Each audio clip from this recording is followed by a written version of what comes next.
আসসালামু আলাইকুম ওয়া রাহমাতুল্লাহ। পৃথিবীর নিকৃষ্ট শাসক নমরুদ আল্লাহ রাব্বুল আলামিনকে হত্যা করার জন্য কিভাবে শকুনের উড়ন্ত যান তৈরি করেছিল এবং কিভাবে শকুনের যান দিয়ে আসমানে উড়ে গিয়েছিল, আবার কিভাবে জীবিত অবস্থায় আসমান থেকে জমিনে ফিরে এসেছিল, কেন আল্লাহ তাআলা নমরুদকে আকাশের উপরে ধ্বংস করে দেননি এবং কি জন্য নমরুদকে একের পর এক সুযোগ দেয়া হয়েছিল। প্রিয় দর্শক, শুরুতেই বলে রাখি, নমরুদ এবং ফেরাউনের মধ্যে একটি গুরুত্বপূর্ণ পার্থক্য ছিল। ফেরাউন জানতো আল্লাহই হচ্ছেন পৃথিবীর সৃষ্টিকর্তা, পালনকর্তা, কিন্তু জেনে শুনে সে এটা গোপন করত। কিন্তু নমরুদ ছিল মাথা মোটা। নমরুদ এবং ফেরাউন দুজনেই নিজেকে খোদা দাবি করেছিল, কিন্তু নমরুদ কখনো জানতো না যে তার উপরে আরেকজন সৃষ্টিকর্তা রয়েছে। আর এজন্যই আল্লাহ রাব্বুল আলামিন ফেরাউনের থেকেও নমরুদকে বেশি সুযোগ দিয়েছেন নিজের ভুল বোঝার জন্য। ঘটনার শুরুতে বলে রাখি, ইব্রাহিম আলাইহিস সালামকে যখন অগ্নিকুণ্ডে নিক্ষেপ করা হলো এবং সেখান থেকে অক্ষত অবস্থায় তিনি জীবিত বের হয়ে আসলেন, তারপর থেকে নমরুদ ইব্রাহিম আলাইহিস সালামের কাছ থেকে বারবার তার সৃষ্টিকর্তা সম্পর্কে জানতে চাইতেন। নমরুদ প্রকাশ্যে বলেছিল, আমি তোমার স্রষ্টার সাথে যুদ্ধ করে তোমাকে বুঝিয়ে দেব যে আমি সবচেয়ে বড়। জবাবে ইব্রাহিম আলাইহিস সালাম বারবার এক এবং অদ্বিতীয় খোদার দাওয়াত নমরুদকে দিতেন। নমরুদ বলতো, আমি অন্য খোদার বশ্যতা স্বীকার করতে পারি না, তবে আমি শীঘ্রই তোমার খোদার প্রাণ শেষ করে তার রাজ্য কেড়ে নেব। নাউযুবিল্লাহ। হযরত ইব্রাহিম আলাইহিস সালাম বললেন, হে কাফের নমরুদ, তুমি আমার আল্লাহর নিকট যাবে কেমন করে? নমরুদ জবাব দিল, সেজন্য তোমার চিন্তা করতে হবে না। এরপর পাপিষ্ঠ নমরুদ পাপাত্তা ইবলিসের পরামর্শ অনুযায়ী 4টি শকুন পাখি লালন পালন করে এগুলোকে হৃষ্টপুষ্ট করলো এবং ইবলিসের সহযোগিতায় এই শকুন পাখিগুলো নমরুদের কথা মতো তার ইশারায় তার কাছে এসে উপস্থিত হতো। তারপর নমরুদ 4টি মোটা তাজা মেষকে জবাই করলো, তার চামড়া খুলে ফেলে তার মাংস শকুনিদের মাথার উপরে এমন ভাবে ঝুলিয়ে দিল যে শকুনগুলো সেই চামড়া থেকে মাংস খুঁটে খাওয়ার জন্য উপরের দিকে যখন মুখ উঠাতো, তখনই নমরুদের সৃষ্টি করা স্বয়ংক্রিয় যানটি আকাশের দিকে উঠতে থাকতো। এখানে এই মেকানিজমে পরিপূর্ণ সহযোগিতা করেছিল ইবলিস। আল্লাহ পাকও চাইছিলেন নমরুদ যেন তার মনের আশা পূর্ণ করতে পারে, কেননা নমরুদ ইব্রাহিম আলাইহিস সালামের সাথে শপথ করেছিল যে কোনো মূল্যেই সে আকাশে উঠবে এবং ইব্রাহিমের খোদাকে ধ্বংস করে দিয়ে তারপরে সে ইব্রাহিমের কাছে আসবে। তারপর নমরুদ যথারীতি তীর ধনুক নিয়ে একটি স্বয়ংক্রিয় যান তৈরি করলো, যার 4টি কোণা রইল। 4 কোণায় 4টি শক্তিশালী শকুনকে বেঁধে দেওয়া হলো। ইবলিস শকুনগুলোর উপর ভর করলো। অতঃপর শকুনগুলো নমরুদের ঝোলানো মেষের চামড়ার দিকে মুখ উঠানো মাত্রই যানটি আস্তে আস্তে উপরের দিকে উঠতে থাকলো, কেননা শকুনগুলো সেই মাংস খাওয়ার জন্য উঠছিল। এভাবে শকুন 4টা মাংস দেখে তা ধরার জন্য ক্রমে ঊর্ধ্ব অভিমুখে উঠতে লাগলো। সেই সাথে নমরুদের সেই স্বয়ংক্রিয় যানটিও উপরে উঠতে লাগলো। নমরুদ নিজের জন্য কয়েকদিনের উপযোগী খাদ্য ও পানীয় সঙ্গে নিয়েছিল। এভাবে একাধারে 3 দিন 3 রাত ক্রমাগত উপরে আরোহণ করার পর সে মনে করলো যে এখন আসমানের খোদার একেবারে নিকটে চলে এসেছে। নাউযুবিল্লাহ। এরপর নমরুদ সেখান হতে উপরের দিকে কতগুলো তীর নিক্ষেপ করলো। আল্লাহ তাআলা ফেরেশতা জিবরাইল আলাইহিস সালামকে বললেন, জিবরাইল, আমি আমার পরম শত্রুকেও নিরাশ করি না, তুমি নমরুদের মনের আশা পূর্ণ করে দাও। তার নিক্ষিপ্ত তীরের প্রত্যেকটির মাথায় একটি মাছের রক্ত মেখে দাও, যাতে নমরুদের এই ধারণা হয় যে সে আসমানের খোদাকে নিহত করেছে। ফেরেশতা জিবরাইল আলাইহিস সালাম আল্লাহর আদেশ অনুসারে নমরুদের তীরের মধ্যে রক্ত মাখিয়ে আবার এমন ভাবে নিচে প্রেরণ করলো যাতে নমরুদের স্বয়ংক্রিয় যানের উপরে অধিকাংশ তীর এসে পড়লো। ওই রক্তমাখা তীরগুলো নমরুদের শক্তিচালিত রথের উপর পতিত হলো, যা দেখে নমরুদ খুবই খুশি হলো এবং সে ধরে নিল ইব্রাহিমের খোদাকে সে নিহত করতে পেরেছে এবং অত্যন্ত আনন্দ নিয়ে সে এবার নিচে নেমে আসার সিদ্ধান্ত নিল। কিন্তু ভাবনায় পড়ে গেল যে সে নিচে নামবে কি করে। পাপিষ্ঠ ইবলিস তার আবার সর্বক্ষণিক বন্ধুর মতো তাকে পরামর্শ দিয়ে বলল, তুমি মেষের মাংস বিশিষ্ট চামড়াগুলোকে এবার শকুনের নিচের দিকে নামিয়ে নিয়ে আসো, এমন ভাবে নামাও যেন শকুনগুলো ধরতে না পারে। এভাবে শকুনগুলোর মাথা নিচের দিকে নেমে গেলে তোমার যানটিও নিচের দিকে নেমে যাবে। এভাবে আবার একাধারে 3 দিন 3 রাত নামার পর নমরুদ জমিনে এসে পৌঁছালো। পাপিষ্ঠ নমরুদ তখন গৌরবের অহমিকায় অস্থির হয়ে পড়ল। মাটিতে নেমে প্রথমে সে গেল হযরত ইব্রাহিম আলাইহিস সালামের কাছে। তাকে রক্তমাখা তীরগুলো দেখিয়ে সগৌরবে বলতে লাগলো, দেখলে তো ইব্রাহিম, তোমার খোদার বড়াই আমি শেষ করে দিলাম। আমার নিক্ষিপ্ত তীর তোমার খোদাকে বিদ্ধ করে দিয়েছে। নাউযুবিল্লাহ। এই দেখো, প্রত্যেকটি তীরেই রক্তমাখা রয়েছে। হযরত ইব্রাহিম আলাইহিস সালাম বললেন, ওহে নির্বোধ কাফের, আমার আল্লাহ তাআলাকে হত্যা করতে পারে এমন শক্তি কারো নেই। তিনি হাইয়ুল কাইয়ুম, চিরঞ্জীব, চিরস্থায়ী, তার কোনো মৃত্যু নেই। তিনি অদৃশ্যমান, নিরাকার। তাকে মানুষের আকারে কল্পনা করাটাও তো বোকামি। তার উপরে কারো কোনো শক্তি ক্ষমতা সক্রিয় হতে পারে না। ওহে বোকা, মহান প্রভু তোমার উপরে এখনো দয়াশীল আছেন বলেই তোমার দীর্ঘ 3 দিনের কষ্ট সাধনার একটা ফল তিনি তোমাকে পাঠিয়েছেন। এখনো সময় আছে, তার উপর ঈমান আনো। কথাগুলো শুনে নমরুদ প্রচন্ড রাগান্বিত হয়ে বলল, বলো তোমার খোদার শূন্য সংখ্যা কত? আমি এক্ষুনি তোমার খোদাকে শেষ করে দিচ্ছি। হযরত ইব্রাহিম আলাইহিস সালাম বললেন, আমার খোদার সৈন্য সামন্তের সংখ্যা আমি নিজেও জানি না, তা অসংখ্য। কেউ এর সংখ্যা হিসাব দিতে পারবে না। তিনি নিজেই শুধুমাত্র এর সঠিক সংখ্যা জানেন। বাদশা নমরুদ বলল, আচ্ছা সমস্যা নেই, তোমার খোদার সৈন্য সংখ্যা জানার আমার তেমন কোনো প্রয়োজন নেই। তবে তুমি তোমার খোদাকে আমার সাথে যুদ্ধ করার জন্য প্রস্তুত হতে বলো। আর যদি তাদের আমার সঙ্গে যুদ্ধ করার সাহস থাকে তবে সামনে আসতে বলো।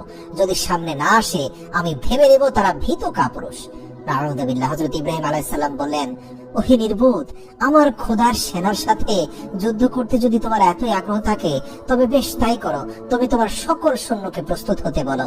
নমরুদ তার অসংখ্য সৈন্য বাহিনীকে খোদাই বাহিনীর সাথে যুদ্ধ করার জন্য প্রস্তুত হওয়ার আদেশ দান করলেন। তার সৈন্য বাহিনীর মধ্যে সাজ সাজ রব পড়ে গেল। তাছাড়া নমরুদ সারা দুনিয়ায় তার যত অধীন এবং অনুগত রাজা বাদশা ছিল তাদের সকলের প্রতিও কড়া আদেশ দিল যে অবিলম্বে তারা যেন নিজেদের সৈন্য সামন্ত সহ বাবলের দিকে রওনা হয়। আল্লাহু আকবার। প্রিয় দর্শক, ইতিহাস থেকে জানা যায় পৃথিবীর ইতিহাসে 3 জন বাদশা পুরো পৃথিবীকে শাসন করেছেন। এদের একজন সুলাইমান আলাইহিস সালাম, দ্বিতীয় জন জুলকারনাইন এবং তৃতীয় জন নমরুদ। নমরুদের নির্দেশে পুরো বিশ্বের সকল সৈন্য বাহিনী এক প্রবল আসমানি সৃষ্টিকর্তার বিরুদ্ধে যুদ্ধের জন্য প্রস্তুত হলো। আল্লাহু আকবার। এই আদেশ পেয়ে বাহিনীতে যত সমান্ত আছে সব নিয়ে রাজা বাদশাগণ বাবলে এসে একত্রিত হলো। হযরত ইব্রাহিম আলাইহিস সালাম নমরুদের কীর্তিকলাপ দেখে আল্লাহর দরবারে দোয়া করলেন, হে মাবুদ, আপনি সকল কিছুই দেখছেন। বাদশা নমরুদ যেভাবে স্পর্ধার সীমা ছাড়িয়ে গেছে এবং অহংকারের ধারাকে সরা জ্ঞান করছে, তার দর্প শেষ না করলে দুনিয়ার সাধারণ জনগণ তা দেখে ব্যাপক আকারে বিভ্রান্ত হবে এবং বিপদে চলে যাবে। ইতিমধ্যে আপনার পাঠানো রক্ত রঞ্জিত তীরগুলো দেখিয়ে সে অসংখ্য মানুষকে পথভ্রষ্ট করছে। আল্লাহ রাব্বুল আলামিন হযরত ইব্রাহিম আলাইহিস সালামের দোয়া মঞ্জুর করলেন। ফেরেশতা জিবরাইল আলাইহিস সালাম এসে হযরত ইব্রাহিম আলাইহিস সালামকে জিজ্ঞেস করলেন, ইয়া রাসূলুল্লাহ, ইয়া খলিলুল্লাহ, আপনার চিন্তার কোনো কারণ নেই। অতি শীঘ্রই আল্লাহ তাআলা পাপিষ্ঠ নমরুদকে চরম শাস্তি প্রদান করবেন। নমরুদ ও তার বেঈমান সৈন্য সামন্ত সকলেই ধ্বংস হয়ে যাবে। কথিত আছে যে বাবেলে বিভিন্ন রাজ্য হতে এত অধিক পরিমাণে সৈন্য এসে একত্রিত হলো যে তাদের তাঁবুর বহর প্রায় 50 মাইল এলাকা ব্যাপী বিস্তৃত হলো। আল্লাহু আকবার। হযরত ইব্রাহিম আলাইহিস সালাম নমরুদের এমন সৈন্য সামন্ত একত্রিত হওয়া এবং প্রস্তুত হওয়ার পরেও ইব্রাহিম আলাইহিস সালাম তাকে গিয়ে বললেন, হে নমরুদ, তুমি কার বিরুদ্ধে যুদ্ধ করতে চাচ্ছ? চিন্তা ভাবনা করে দেখেছো কি যার নিকট তুমি ও আমি সকলেই মুখাপেক্ষী, যিনি আমাদের সকলের রুজির ব্যবস্থা করেন, যার ক্ষমতা এত অসীম ও প্রবল যে ইচ্ছে করলে তিনি চোখের পলকে সারা পৃথিবী শেষ করে দিতে পারেন। তার বিরুদ্ধে এমন জাঁকজমকের সাথে যুদ্ধ প্রস্তুতি গ্রহণ করা পৃথিবীর সবচেয়ে বড় নির্বুদ্ধিতা। এখনো সময় আছে নমরুদ, তোমার প্রভু তোমার উপর এখনো দয়াবান। দেখতে পাচ্ছ এখনো আসমান থেকে কোনো আযাব নাজিল হয়নি, কেননা তুমি অজ্ঞ এবং মূর্খ। তাই তোমার প্রভু এখনো তোমার প্রতি ধৈর্যশীল আছেন। তুমি এক আল্লাহর প্রতি বিশ্বাস স্থাপন করো। ইব্রাহিম আলাইহিস সালামের কথা শুনে পাপিষ্ঠ নমরুদ বলল, হে ইব্রাহিম, তুমি আমার এই সামান্য প্রস্তুতিতে ভয় পেয়ে গেছো বুঝি? তোমাকে আমি এর আগেও বলেছি, আবারও বলছি, তুমি আমাকে এখনো তোমার খোদার শক্তির মিথ্যাভীতি প্রদর্শন করা বন্ধ করো। আমি তোমার এসব কথায় ভয় পাওয়ার মতো লোক নই। তোমার খোদার শূন্য সংখ্যার নাকি কোনো শেষ নেই। আমি দেখতে চাই এই সকল শূন্যের শেষ কোথায়। আর বারবার আমার কাছে এসব দাওয়াত নিয়ে এসো না, ওই কথা শুনলে আমার বিরক্তি লাগে। নমরুদের কথা শুনে আল্লাহর নবী হযরত ইব্রাহিম আলাইহিস সালামের মনে বড় কষ্ট এবং ব্যথা লাগলো। তিনি আল্লাহর দরবারে ফরিয়াদ করলেন, হে মাবুদ, আমি নমরুদকে তোমার পথে আনার ভুল চেষ্টা করেছিলাম। কিন্তু আমি যতই চেষ্টা করি ততই আমাকে দুর্বল ভেবে সে নিজেকে অজেয় শক্তির অধিকারী বলে মনে করে। অতএব এখন আর তার শাস্তির বিধান না করে পারা যায় না। সঙ্গে সঙ্গে আল্লাহর তরফ হতে ওহির মাধ্যমে জিজ্ঞেস করা হলো, হে আমার বন্ধু, তুমি বলো নমরুদের বিরুদ্ধে আমি কোন ধরনের সৈন্য পাঠিয়ে দেব? তখন হযরত ইব্রাহিম আলাইহিস সালাম আরজ করলেন, হে মাবুদ, নমরুদ যত বেশি বড়াই করুক না কেন, তোমার সামান্য একটি বাণীতেই তা ধ্বংস হতে পারে। অতএব আমি এ কামনা করি যে তাকে একটি ক্ষুদ্র শক্তি দিয়েই নির্মূল করে দিয়ে শিক্ষা দেওয়া দরকার যে দুনিয়ার শক্তি যত বিরাট এবং প্রবল হোক না কেন, মহান মালিকের একদম সামান্য ও ক্ষুদ্রতম একটি শক্তির নিকটও তা একেবারে দুর্বল, অসহায়। ইব্রাহিম আলাইহিস সালাম আল্লাহকে অনুরোধ করলেন, হে আল্লাহ, নমরুদকে কোনো বড় বাহিনী দ্বারা ধ্বংস করবেন না, যেভাবে আদ এবং সামুদকে ধ্বংস করেছেন, বা পুরো বিশ্বব্যাপী বন্যা দিয়ে আপনি নূহ আলাইহিস সালামের সেই পথভ্রষ্ট কাউমকে ধ্বংস করেছেন। বরং আপনি পৃথিবীর সবচেয়ে তুচ্ছ ও ক্ষুদ্র বাহিনী দিয়ে নমরুদকে শেষ করুন, যাতে মানুষের মগজের মধ্যে ঢুকে যায় যে মহান প্রভু আল্লাহ পুরো বিশ্বের শাসককে কত তুচ্ছ জিনিস দিয়ে ধ্বংস করতে পারেন। আল্লাহ তাআলা ইব্রাহিম আলাইহিস সালামের দোয়া কবুল করলেন এবং ইব্রাহিম আলাইহিস সালামের দোয়া অনুযায়ী আল্লাহ রাব্বুল আলামিন এক ঝাঁক ক্ষুদ্র মশা বাহিনী পাঠিয়ে দিলেন নমরুদের সেনা সামন্তকে ধ্বংস করে দেওয়ার জন্য। আল্লাহ রাব্বুল আলামিন বললেন, আমি মশা বাহিনী দ্বারাই নমরুদের অহংকার ধ্বংস করে দেব। ফেরেশতাগণকে আল্লাহ আদেশ দিলেন, কোহে কাহাফের একটি দরজা উন্মুক্ত করে মশাদেরকে পথ করে দাও। আল্লাহর আদেশ সঙ্গে সঙ্গে পালিত হলো এবং সে পথে মশার দল বের হয়ে দুনিয়ার সারা আকাশ ছেয়ে গেল।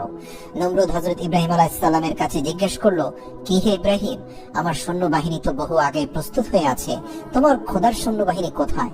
হযরত ইব্রাহিম আলাইহিস সালাম বললেন, ওই যে আমার খোদার সৈন্যবাহিনীও এসে পড়েছে। আল্লাহ তাআলা মশাদের লক্ষ্য করে বললেন, তোমাদের জন্য আজ আমি উত্তম খাবারের ব্যবস্থা করেছি। তোমরা আজ নমরুদের সৈন্যদের রক্ত ও মাংস খেয়ে তোমাদের উদর পূর্ণ করো। হযরত ইব্রাহিম আলাইহিস সালাম আকাশের দিকে লক্ষ্য করে বললেন, ওই যে আমার খোদার সৈন্য আসছে। তখন নমরুদ ও তার সেনাগণ আকাশের দিকে তাকিয়ে দেখলো যে একটা বিরাট ঘন কৃষ্ণবর্ণ মেঘের ছটা সারা আকাশকে আচ্ছন্ন করে ফেলেছে। তারা মনে করলো যে এখনই মুষলধারে বৃষ্টিপাত শুরু হবে, কিন্তু সঙ্গে সঙ্গে তাদের সে ধারণা ভুল প্রমাণিত হলো। নমরুদ একটি নতুন ধরনের আওয়াজ শুনতে পেয়ে তার সৈন্যদেরকে আদেশ করলো, তোমরা তোমাদের ডাক ঢোল এবং কাড়া নাকাড়া গুলো সজোরে বাজাতে থাকো এবং সকলে অস্ত্র শস্ত্র নিয়ে তৈরি হয়ে যাও। সম্ভবত ইব্রাহিমের খোদার সৈন্য নিকটে চলে এসেছে। আশা মাত্রই তোমরা তাদের উপর এমন ভাবে ঝাঁপিয়ে পড়বে যেন বিশ্ববাসী জানতে পারে এই পৃথিবীর খোদা নমরুদের শক্তি কত। জেনে রেখো, ইব্রাহিমের খোদার একটি সৈন্য যেন জীবিত ফিরে যেতে না পারে। মশার দল ঊর্ধ্ব আকাশে থাকতেই এমন এক গুনগুন আওয়াজ শুরু করলো যে লক্ষ কোটি মশার দল সম্মিলিত গুনগুন আওয়াজে হৃদয় কাঁপানো এক আওয়াজের সৃষ্টি হয়ে গেল। সেই আওয়াজ এর কাছে নমরুদের সৈন্যদের ডাক ঢোলের আওয়াজ তলিয়ে গেল। মশার দল এসে নমরুদের প্রত্যেকটি সৈন্যের দেহের উপরে এমন ভাবে আক্রমণ করলো যে তাদের মাথা ও নাক, চোখ, পেট, পিঠ, হাত, পা কোনো জায়গায় বাকি রাখলো না। সর্ব অঙ্গ প্রত্যঙ্গে মশা ছেয়ে গেল। এরা সর্বস্থানে এমন ভাবে ধ্বংস করতে লাগলো যে তারা তখন তাদের অস্ত্র ফেলে দিয়ে দুই হাতে মশা তাড়াতে ও দেহ চুলকাতে শুরু করলো। কারো কারো নাক ও নাকের পথ দিয়ে মশা শরীরের ভিতর প্রবেশ করে মাথার মগজ কাটতে লাগলো, নাক দিয়ে রক্ত ছুটলো এবং পেটের নাড়ি ভুড়িও মশা খেয়ে ফেললো। কোন ক্রমে কেউ তার শরীর মশামুক্ত করতে পারেনি। আল্লাহু আকবার! কেননা শরীরের একটি মশা তাড়াতে না তাড়াতেই অন্তত 100টি এসে নতুন করে কামড় লাগালো। প্রিয় দর্শক, আপনাদের উদ্দেশ্যে বলি, পৃথিবীর বর্তমান সময়ের সাধারণ মশা থেকে কয়েক হাজার গুণ শক্তিশালী এবং বিষাক্ত ছিল সেই মশাগুলো। সাধারণ মশা তো শুধু রক্ত পান করে, কিন্তু এই মশাগুলো শরীরের রক্ত, মাংস এবং মাথার মগজ খেয়ে ফেলতে লাগলো। এভাবে কিছুক্ষণের মধ্যেই নমরুদের প্রত্যেকটি সৈন্যের দেহের সমস্ত রক্ত, মাংস এবং মগজ শেষ হয়ে গেল। শুধু কতগুলো কঙ্কাল পড়ে রইল, লক্ষ লক্ষ কঙ্কালের সারি পড়ে রইল, আর মাংস পিণ্ড সব শেষ। আল্লাহু আকবার! সৈন্যগণ যে যেখানে দাঁড়িয়েছিল সে সেখানে একইভাবে দাঁড়িয়ে রইল কঙ্কাল আকারে। শরীরে কোনো মাংস নেই, মাথার ভিতরে কোনো মগজ নেই, কারণ নড়াচড়া করার মতো শক্তি রইল না। আল্লাহ পাকের হুকুমে এরা প্রত্যেকে দাঁড়িয়ে রইল। আল্লাহ পাকের অন্যান্য আযাবে বাতাসের প্রচন্ড ঝাপটা থাকে, কিন্তু এই আযাবে একটু বাতাসও আসলো না যে কঙ্কালগুলো ডানে বামে পড়ে যাবে। দেখতে দেখতে সকলের জীবন শেষ হয়ে গেল।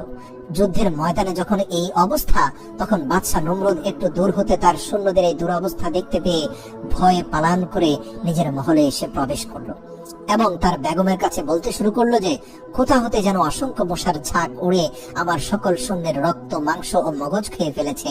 তারা সবাই এখন প্রাণহীন অবস্থায় দাঁড়িয়ে আছে। আমি এভাবে না আসলে সম্ভবত এতক্ষণে আমার প্রাণ শেষ হয়ে যেত। নমরুদ যখন তার বিবির নিকট এই বিবরণ প্রদান করছিল, ঠিক সেই মুহূর্তে ওই মশা বাহিনীর সেনাপতি অর্থাৎ সবচেয়ে বড় মশাটি উড়ে এসে নমরুদের নাকের ছিদ্র দিয়ে মগজে প্রবেশ করে বারবার দংশন করতে লাগলো। তাতে অস্থির হয়ে মহাপাপী নমরুদ উচ্চস্বরে চিৎকার শুরু করলো। তার অবস্থা এমন হলো যে প্রবল যন্ত্রণায় সে দুমড়ে মুচড়ে গেল। ছোটাছুটি, দৌড়াদৌড়ি, লাফালাফি করতে লাগলো, কিন্তু কিছুতেই তার কিছু হলো না। আল্লাহ পাকের হুকুমে সে মশা নমরুদের মগজও খেলো না, কিছুই করলো না। শুধু মগজের ভিতরে প্রচন্ড রকমের পেইন অর্থাৎ যন্ত্রণা দিতে থাকলো।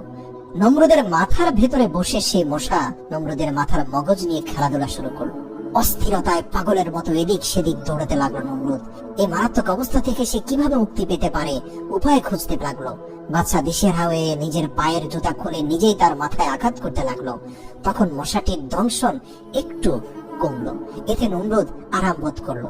কিন্তু যেই মাথায় জুতার আঘাত করা বন্ধ করা হলো, অমনি আবার মগজে মশার দংশন শুরু হয়ে গেল। নমরুদ অন্যান্য বস্তু, আরামদায়ক বস্তু দ্বারা মাথায় আঘাত করলে কিন্তু মশার দংশন কমতো না। শুধুমাত্র যখনই সে জুতা দিয়ে আঘাত করত তখনই মাথায় মশার দংশন কমতো। তাই জুতা দ্বারা মাথায় আঘাত করার জন্য দুজন কর্মচারী রাখা হলো।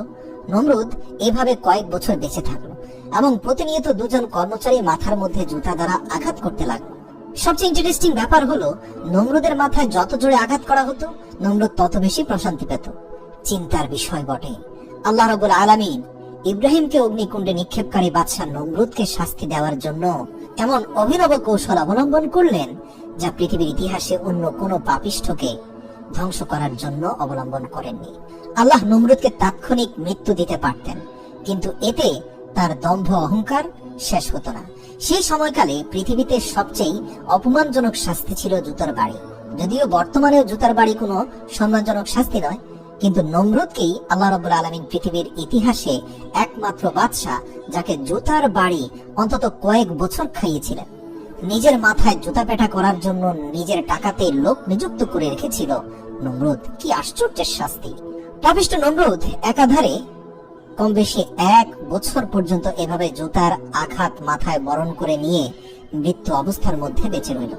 যে নমরুদ চরম অহংকারের সাথে নিজেকে খোদা দাবি করেছিল, যে সারা জাহানের প্রতিপালক মহান আল্লাহ তাআলার সাথে মহাপ্রতাপের সাথে যুদ্ধ ঘোষণা করেছিল, আজ তার কি চরম দুর্দশা ও কি চরম পরিণতি! এক পর্যায়ে এসে নমরুদের প্রজাগণ এই বিষয়টি নিয়ে খুবই চিন্তা ভাবনা করতে লাগলো। আল্লাহর করুণার শেষ নেই, তিনি অফুরন্ত দয়া ও মমতার আধার। কাউকে তিনি সহজে ধ্বংস করতে ইচ্ছে পোষণ করেন না, অপেক্ষা করেন, ধৈর্য সহ্য অবলম্বন করেন এবং সময় সুযোগ দিতেই থাকেন। তিনি দেখেন বান্দা নিজের ভুল বুঝতে পেরে অনুতপ্ত হয় কিনা। যদি হয় তবে আল্লাহ তার সারা জীবনের অপরাধ সমূহ ক্ষমা করে দেন। নমরুদের ক্ষেত্রেও আল্লাহ সেই একই নীতি গ্রহণ করেছিলেন।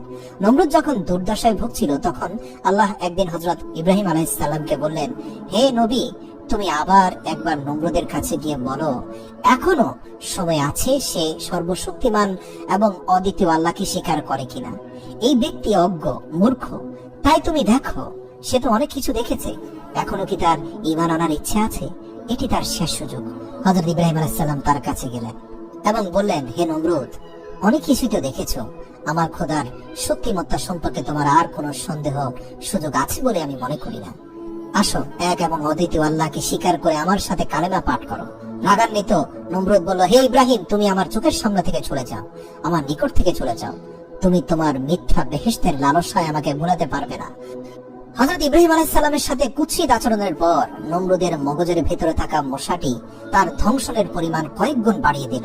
এতে নমরুদ প্রচন্ড রকম ব্যথা যন্ত্রণায় অস্থির হয়ে পড়ল।